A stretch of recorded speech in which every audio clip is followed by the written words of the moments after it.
আসসালামু আলাইকুম। আমন্ত্রণ বাংলা ভিশন সংবাদে, আপনাদের সাথে আছি মিথিলা ইসলাম। শুরুতেই পায়োনিয়ার ইন্স্যুরেন্স সংবাদ শিরোনাম।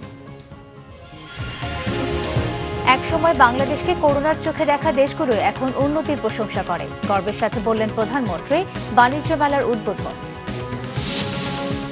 গণতন্ত্র নির্বাসনে দেশে কায়েম হয়েছে রাজতন্ত্র, সব চলছে একজনের ইচ্ছায়, অভিযোগ খালেদা জিয়ার।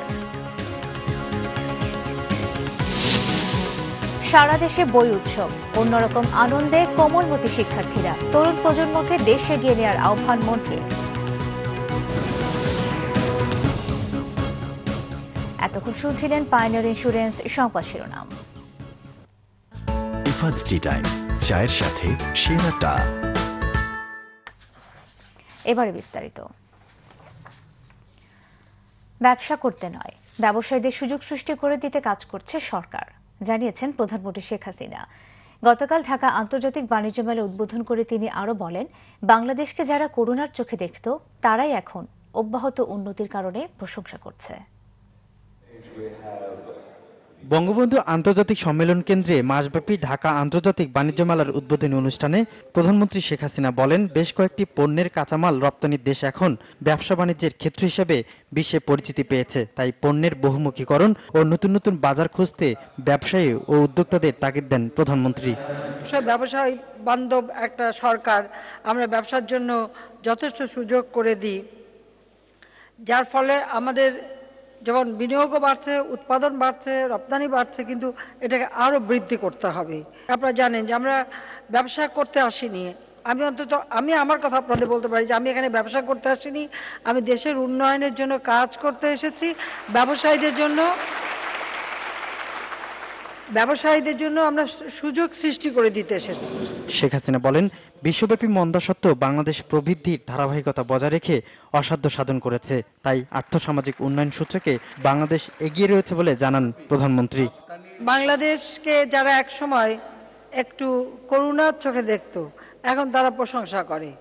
কারণ প্রশংসা করতে তারা বাধ্য হয়েছে, এটা আমাদেরই কর্মদক্ষতার ফলে। উন্নয়নশীল দেশের মধ্যে বাংলাদেশের অবস্থানটা এখন অনেক একটা ভালো অবস্থানে আছে।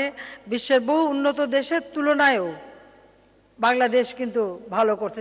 2021 সালের মধ্যে বাংলাদেশকে মধ্যম আয়ের দেশ হিসেবে বিশ্বের কাছে তুলে ধরার অঙ্গীকার পুনর্ব্যক্ত করেন প্রধানমন্ত্রী। পরে শেরেবাংলা নগরে 21তম আন্তর্জাতিক বাণিজ্য মেলার আনুষ্ঠানিক উদ্বোধন করেন প্রধানমন্ত্রী শেখ হাসিনা। সৈয়দ আব্দুল মুহিত, বাংলা ভিশন, ঢাকা। এই সরকারের আমলে সুষ্ঠু নির্বাচন সম্ভব নয়, পৌরসভা নির্বাচনে তা আবারও প্রমাণিত বলেছেন বিএনপি চেয়ারপারসন বেগম খালেদা জিয়া। তিনি অভিযোগ করেন, গণতন্ত্র নির্বাসিত, এক ব্যক্তির শাসনে দেশে চলছে রাজতন্ত্র। জনগণ ভোট দিতে পারলে বিএনপি ক্ষমতায় যাবে বলে আশাবাদী বেগম জিয়া। জাতীয়তাবাদী ছাত্রদলের ৩৭তম প্রতিষ্ঠা বার্ষিকীতে রাজধানীর ইঞ্জিনিয়ার্স ইনস্টিটিউটে আলোচনা সভায় যোগ দেন বিএনপি চেয়ারপারসন বেগম খালেদা জিয়া। অভিযোগ করে তিনি বলেন, দলীয়করণের মাধ্যমে দেশের প্রতিটি প্রতিষ্ঠান ধ্বংস করেছে এ সরকার। সমালোচনা করেন নির্বাচন কমিশনেরও। আরেকবারের মতো তারা প্রমাণ করে দিল তাদের অধীনে কোনো সুষ্ঠু নির্বাচন হতে পারে না, হবে না। সেজন্যই তাই বলে কি দেশে নির্বাচন হবে না? অবশ্যই হবে, সময় মতো অবশ্যই হবে। এবং আমি বিশ্বাস করি, যারা এত মানুষ হত্যা করেছে, খুন করেছে, গুম করেছে, পঙ্গু করেছে, এত মায়ের চোখের পানি, এত বোনের চোখের পানি, এত ভাইয়ের চোখের পানি কখনো বৃথা যায়নি, যাবে না। দেশ রক্ষায় ছাত্র যুবকদের অন্যায়ের প্রতিবাদী হওয়ার আহ্বান জানান বিএনপি চেয়ারপারসন। এখন এমন এক অবস্থা হয়েছে এই দেশে আমি বলবো গণতন্ত্র তো নাই, স্বৈরশাসনও না, এখন হয়েছে রাজতন্ত্র কায়েম। রাজতন্ত্র, এক ব্যক্তি যিনি যা ইচ্ছা প্রকাশ করবেন তার ইচ্ছেই সব, এবং তাকে সালাম দিয়ে সেই ইচ্ছা পূরণ করতে হবে। এর আগে ছাত্রদলের নেতা কর্মীদের নিয়ে শুক্রবার সকালে শহীদ রাষ্ট্রপতি জিয়াউর রহমানের মাজারে শ্রদ্ধা জানান মির্জা ফখরুল ইসলাম আলমগীর। নতুন বছরে স্বৈরাচারকে পরাজিত করাই বিএনপির লক্ষ্য বলে মন্তব্য করেন দলটির ভারপ্রাপ্ত মহাসচিব। সিকান্দার রেমান, বাংলা ভিশন, ঢাকা। বিদায়ী বছরের সার্বিক মানবাধিকার পরিস্থিতি উদ্বেগজনক বলে মন্তব্য করেছে আইন ও সালিশ কেন্দ্র। রাজনৈতিক সহিংসতা, হত্যাকাণ্ড, নারী ও শিশু নির্যাতন, বিচার বহির্ভূত হত্যাকাণ্ড আগের বছরের চেয়ে 2015 সালে বেড়েছে বলে তথ্য দিয়েছে সংগঠনটি। পাশাপাশি ধর্মীয় উগ্রপন্থা মাথাচাড়া দিয়ে ওঠাকে শঙ্কা হিসেবে দেখছে আইন ও সালিশ কেন্দ্র। বাংলাদেশের মানবাধিকার পরিস্থিতি 2015 পর্যালোচনা করতে গিয়ে আইন ও সালিশ কেন্দ্র অর্থনৈতিক সামাজিক ক্ষেত্রে বাংলাদেশের অগ্রগতির প্রশংসা করলেও সমালোচনা করছে নাগরিক ও রাজনৈতিক অধিকারের ক্ষেত্রে আশানুরূপ অগ্রগতি না হওয়ায়। মানবাধিকার পরিস্থিতিকে উদ্বেগজনক উল্লেখ করে সংগঠনের পক্ষ থেকে বলা হয়েছে, 2015 সালে রাজনৈতিক হত্যাকাণ্ড আগের বছরের চেয়ে বেড়েছে। 2015 সালে 812টি রাজনৈতিক সহিংসতায় মারা গেছে 151 জন, আহত হয়েছে 5800। আর 2014 সালে নির্বাচন কেন্দ্রিক সহিংসতার পরও মারা গিয়েছিল 147 জন। বিচার বহির্ভূত হত্যাকাণ্ড 2014 সালে যেখানে ছিল 128, সেখানে 2015 সালে তা বেড়ে দাঁড়িয়েছে 183-তে। এসবের পাশাপাশি যোগ হয়েছে ধর্মীয় উগ্রপন্থা, যাও ভবিষ্যতের মাথাব্যথার কারণ হিসেবে এরই মধ্যে শঙ্কা তৈরি করেছে বলেও মনে করছে সংগঠনটি। বিভিন্ন জঙ্গিবাদী গোষ্ঠীর নামে দেশের এবং বিদেশি নাগরিককে হত্যা ও হুমকি প্রদান, ঢাকার হোসেনি দালানে বোমা হামলা ও বগুড়ায় শিয়া মসজিদে গুলিবর্ষণের ঘটনায় হতাহত এবং রাজশাহীতে আহমদিয়া মসজিদে বোমা বিস্ফোরণে নিহত হওয়ার ঘটনা আমাদের মনে গভীর শঙ্কার জন্ম দিয়েছে। আইন ও সালিশ কেন্দ্র আশোকের তথ্য মতে নারী নির্যাতন, ধর্ষণের সংখ্যাও দিন দিন বাড়ছে। 2014 সালের চেয়ে 2015 সালে ধর্ষণের সংখ্যা বেড়েছে 139টি, আর সাংবাদিক খুন হয়েছেন 3 জন। আইন শৃঙ্খলা বাহিনীর হাতে 18 জন সাংবাদিক নির্যাতনের শিকার হয়েছেন বলেও জানায় আশোক। 2015 সালের সার্বিক মানবাধিকার পরিস্থিতি ছিল উদ্বেগজনক। রাজনৈতিক সহিংসতা দমনের নামে শুরু হয় রাষ্ট্রীয় বিভিন্ন বাহিনী কর্তৃক অপহরণ, গুম, গুপ্ত হত্যা, ক্রসফায়ার ও বন্দুকযুদ্ধের নামে বিচার বহির্ভূত হত্যাকাণ্ড, যা বছর জুড়ে অব্যাহত ছিল। এছাড়া বিগত বছরগুলোর ধারাবাহিকতায় 2015 সালেও বিনা বিচারে আটক, গণগ্রেফতার এবং বিভিন্ন আইন শৃঙ্খলা বাহিনীর হেফাজতে নির্যাতন ও মৃত্যুর ঘটনা ঘটেছে।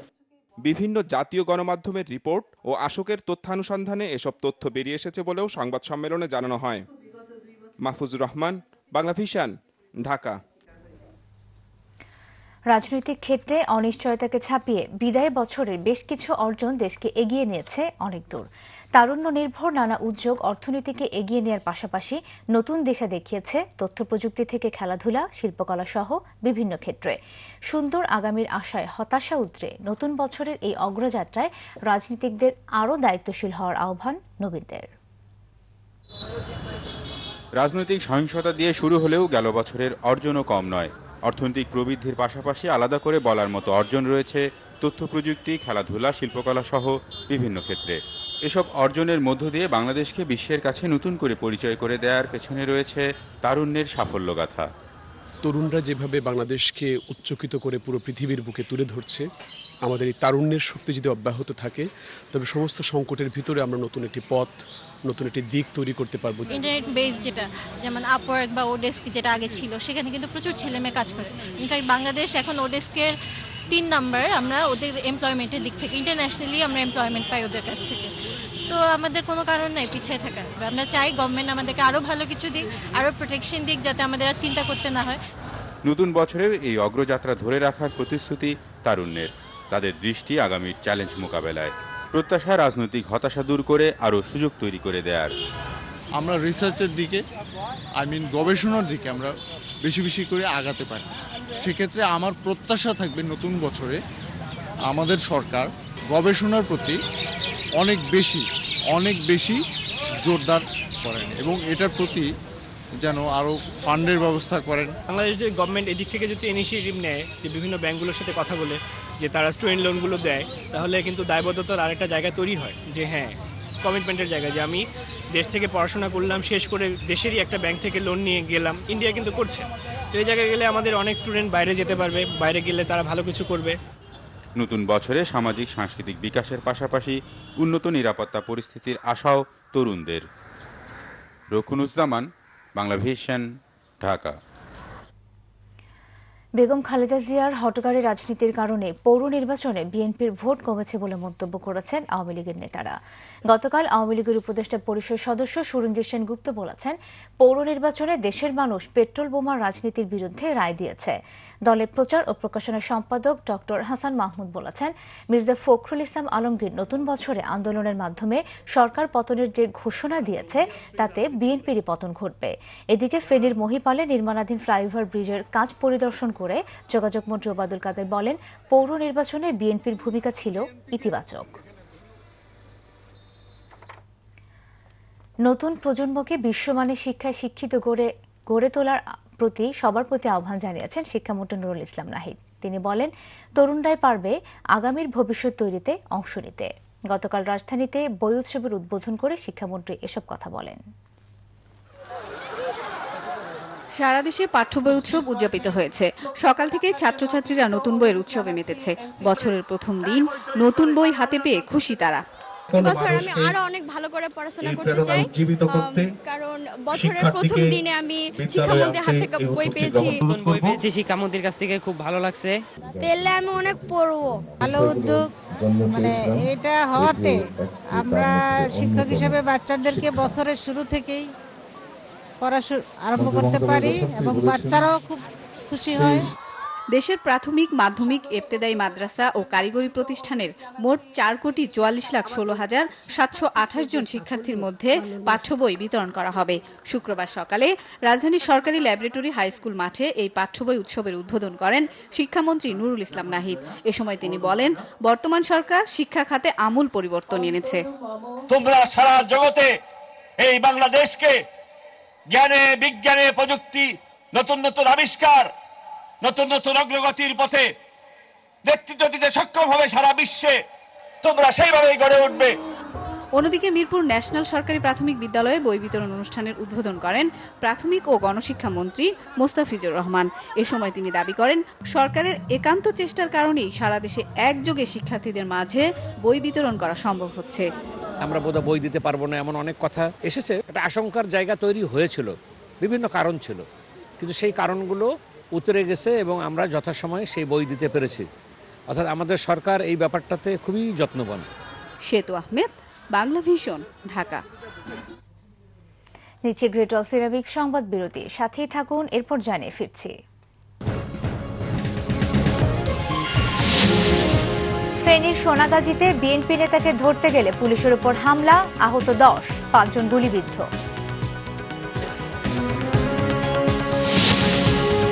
রাজশাহীতে আওয়ামী লীগ কর্মীদের সাথে পুলিশের সংঘর্ষ, 10 জন আহত।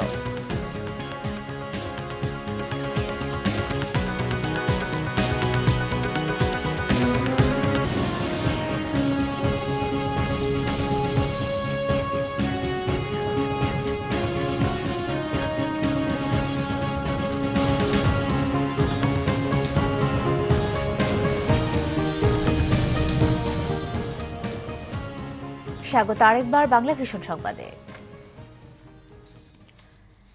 মৌসুম হওয়ায় বাজার সয়লাব শীতের সবজিতে। একই কারণে মাছের সরবরাহ প্রচুর, তবে সে তুলনায় দাম কিছুটা বেশি বলেই অভিযোগ ক্রেতাদের। আর মিনিকেটের দাম ছাড়া চালের বাজার অনেকটাই স্থিতিশীল। বাজারে চালের সরবরাহ প্রচুর, তারপরও গত সপ্তাহের তুলনায় এই সপ্তাহে বেড়েছে মিনিকেট চালের দাম। আর সামাজিক অনুষ্ঠানের চাহিদা বেশি থাকায় কিছুটা বেড়েছে পলাউট চালের দামও। পোলাও চাল একটু বাড়তি 50 টাকা, মিনিকেটও বস্তা প্রতি 50 টাকা বেড়ে গেছে। অগ্রহণের সিজনে তো মিনিকেট আসে না, মিনিকেটটা আসে বৈশাখ মাসে। আরো 4-5 মাস পর বৈশাখ মাস আসলে তখন আবার নতুন সিজন আসবে মিনিকেটের, তখন মিনিকেটটা কমবে। এখন মিনিকেট কমার সম্ভাবনা নাই। শীতের মৌসুম হয় স্বাভাবিকভাবেই বাজারে সরবরাহের কমতি নেই সবজির। তবে এত সরবরাহের পরও দাম কমার কথা, কিন্তু ক্রেতারা বলছেন সে তুলনায় দাম কমেনি সবজির। শীতকাল হিসেবে দাম একটু কম থাকার কথা, বাট স্টিল মনে হচ্ছে দাম বেশি। গত সপ্তাহ থেকে সাথে কম্পেয়ার করলে দাম বেশি মনে হচ্ছে। বাজার সয়লাব মাছে, নদ নদী খালবিল থেকে পাওয়া দেশি প্রজাতির আর চাষের মাছের সরবরাহ প্রচুর। বিক্রেতারা দাম কম দাবি করলেও ক্রেতারা বলছেন ভিন্ন কথা। মাছের সিজন অনেক, তো মাছের দাম কম আছে, সামনে মাছের দাম আস্তে আস্তে একটু দাম হবে। ওই হিসাবে দাম বেশি আছে। একটা মাছ 700-800 টাকা, কম কোথায়? যেই মাছ 500 টাকা হইলে ঠিক হইতো। এদিকে মাংস সহ ভোজ্য তেল এবং মুদি মনোহরি পণ্যের দাম অপরিবর্তিত রয়েছে এ সপ্তাহেও। আহমেদ সরওয়ার, বাংলা ভিশন, ঢাকা। ময়মনসিংহের ত্রিশাল পৌর এলাকায় পারভেজ নামে এক যুবলীগ কর্মীকে কুপিয়ে হত্যা করেছে দুর্বৃত্তরা। পুলিশ জানায়, যুবলীগ কর্মী পারভেজ শুক্রবার রাতে পৌরসভার গোহাটা এলাকায় তার বাড়ি ফিরছিল। এ সময় একদল দুর্বৃত্ত অতর্কিতে তার উপর হামলা চালায়। এতে ঘটনাস্থলে মারা যায় পারভেজ।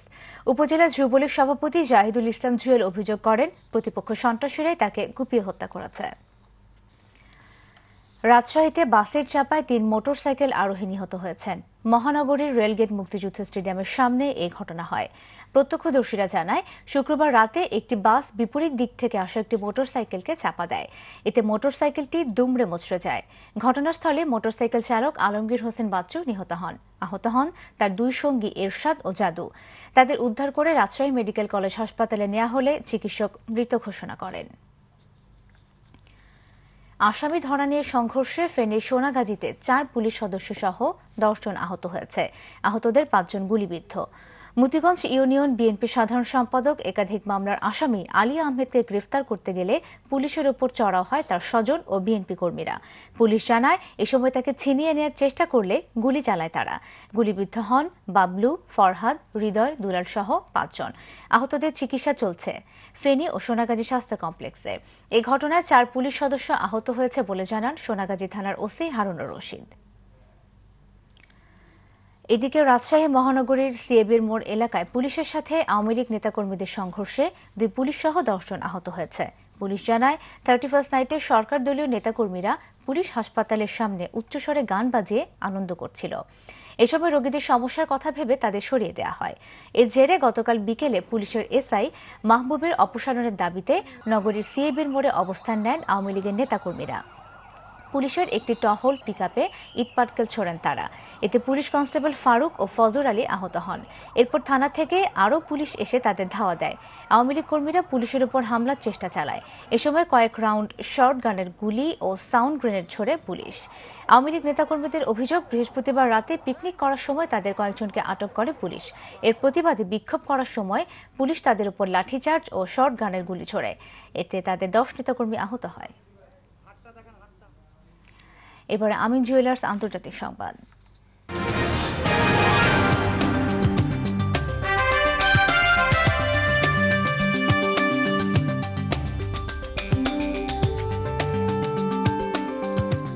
ইসরায়েলের রাজধানী তেল আবিবের একটি বারে অজ্ঞাত বন্দুকধারীর গুলিতে নিহত হয়েছে অন্তত 2 জন, আহত 7 জন। এদের মধ্যে 4 জনের অবস্থা গুরুতর। মৃতের সংখ্যা আরও বাড়তে পারে। শুক্রবার রাজধানীর কেন্দ্রে ডিজেনকফ স্ট্রিট এলাকার ওই বারে অটোমেটিক রাইফেল নিয়ে এলোপাথারি গুলি চালিয়ে পালিয়ে যায় বন্দুকধারী। হামলাকারী বারের বাইরের একটি বেঞ্চে বসেছিলেন বলে জানিয়েছেন প্রত্যক্ষদর্শীরা। হামলার কারণ জানা যায়নি। এটি জঙ্গি হামলা কিনা সে ব্যাপারেও নিশ্চিত নয় পুলিশ। তবে হামলার ব্যাপারে কোনো হুমকি ছিল না বলে জানিয়েছে বার মালিক। এটিকে জাতীয়তাবাদে উদ্বুদ্ধ সন্ত্রাসী হামলা বলে উল্লেখ করা হয়েছে স্থানীয় গণমাধ্যমগুলোতে। হামলাকারীদেরকে ধরতে শহরে ব্যাপক অভিযান চলছে। এবার ওয়ালটন সাব ফুটবল সংবাদ।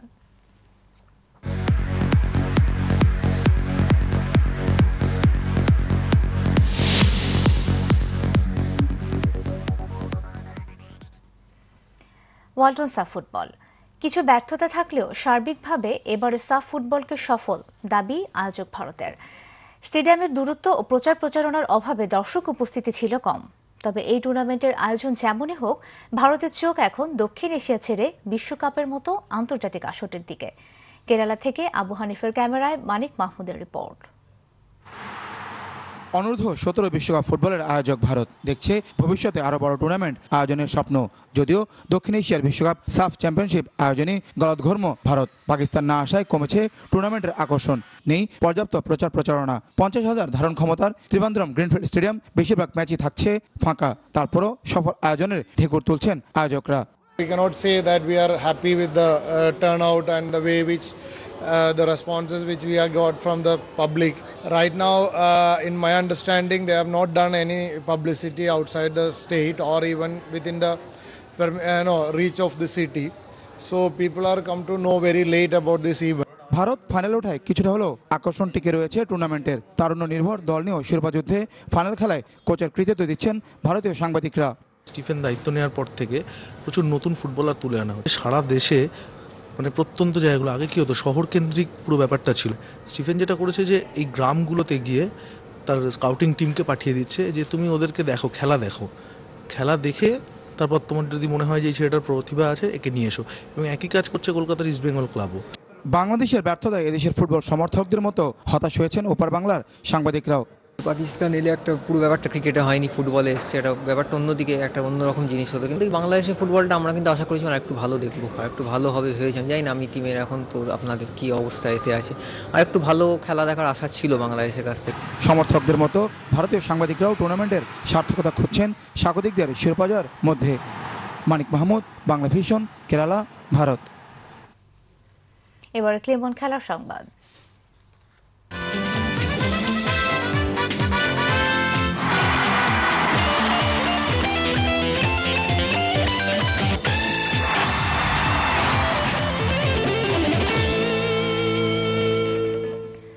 4 বছরের মধ্যে বাংলাদেশ প্রিমিয়ার লিগ বিপিএলকে কুমিল্লায় নিয়ে যাওয়ার ইচ্ছা এবারের চ্যাম্পিয়ন কুমিল্লা ভিক্টোরিয়ান্সের চেয়ারম্যান নাফিসা কামালের। তরুণ ক্রিকেটারদের জন্য তিনি গড়তে চান একাডেমি, অবদান রাখতে চান অন্য খেলাধুলায়ও। এখন একটা স্বপ্নের মধ্যে আছি, আমার স্বপ্নযাত্রা শুরু হয়েছে কুমিল্লা থেকে। প্রথমবার অংশ নিয়েই বিপিএল এর শিরোপা কুমিল্লা ভিক্টোরিয়ান্সের, তাই 2 সপ্তাহ ধরে ট্রফি জয়ের উৎসব করছেন ফ্র্যাঞ্চাইজির চেয়ারম্যান নাফিসা কামাল। তার ভাষায় কুমিল্লা ভিক্টোরিয়ান্স এখন একটি ব্র্যান্ড। শুধু ক্রিকেটার না, আমরা অন্যান্য স্পোর্টস কুমিল্লায় অন্যান্য স্পোর্টস নিয়ে কুমিল্লায় কাজ করব। আমরা কুমিল্লা আগে একসময় অনেক ক্রিকেট হতো, তা কিছুদিন এটা একটা গ্যাপ পড়ে গেছে। আমি চাচ্ছি সেই ক্রিকেটটা আবার ওখানে কুমিল্লায় রিভাইভ করতে। তা আমি কুমিল্লার একাডেমি যে কাজ করছি, আমরা ইনশাল্লাহ একটা সফিস্টিকেটেড একাডেমি করব, বাংলাদেশের সবচেয়ে উন্নত মানের একাডেমির মধ্যে একটি হবে। নাফিসা কামালের দাবি, ফ্র্যাঞ্চাইজি ভিত্তিক টুর্নামেন্ট খেলা হোক নিজ অঞ্চলে। সে লক্ষ্যে শুরু হয়ে গেছে কুমিল্লা স্টেডিয়াম সংস্কারের কাজ। অলরেডি আমার বাবা 20 কোটি টাকা বরাদ্দ একটা ঘোষণা দিয়েছেন কুমিল্লা স্টেডিয়ামে কাজের জন্য। এই কাজ খুব শীঘ্রই শুরু হবে এবং আমরা যে কথাটা দিয়েছি আমি আশা করি এবং আমি খুবই কনফিডেন্ট যে আমরা এটা এই প্রতিশ্রুতি রাখতে পারবো যে 4 বছরের মাথায় আমাদের যে বোর্ডের সাথে কন্ট্রাক্ট আছে কুমিল্লা ভিক্টোরিয়ান্স নিয়ে, 4 বছরের মাথায় আমরা কুমিল্লা স্টেডিয়ামে একটা আমাদের খেলা দেখতে পারবো। খেলোয়াড় তৈরিতে অন্যান্য ফ্র্যাঞ্চাইজিগুলোর কাছে রোল মডেল হওয়ার ইচ্ছা তার। মনির হোসেন খান, বাংলা ভিশন, ঢাকা। সংবাদ শেষ করব পায়োনিয়ার ইন্স্যুরেন্স সংবাদ শিরোনামগুলো আরও একবার জানিয়ে। একসময় বাংলাদেশকে করোনার চোখে দেখা দেশগুলো এখন উন্নতির প্রশংসা করে, গর্বের সাথে বললেন প্রধানমন্ত্রী বাণিজ্য মেলার উদ্বোধন। গণতন্ত্র নির্বাসনে দেশে কায়েম হয়েছে রাজতন্ত্র, সব চলছে একজনের ইচ্ছায়, অভিযোগ খালেদা জিয়ার। সারা দেশে বই উৎসব, অন্যরকম আনন্দে কোমলমতি শিক্ষার্থীরা, তরুণ প্রজন্মকে দেশ এগিয়ে নেওয়ার আহ্বান মন্ত্রীর।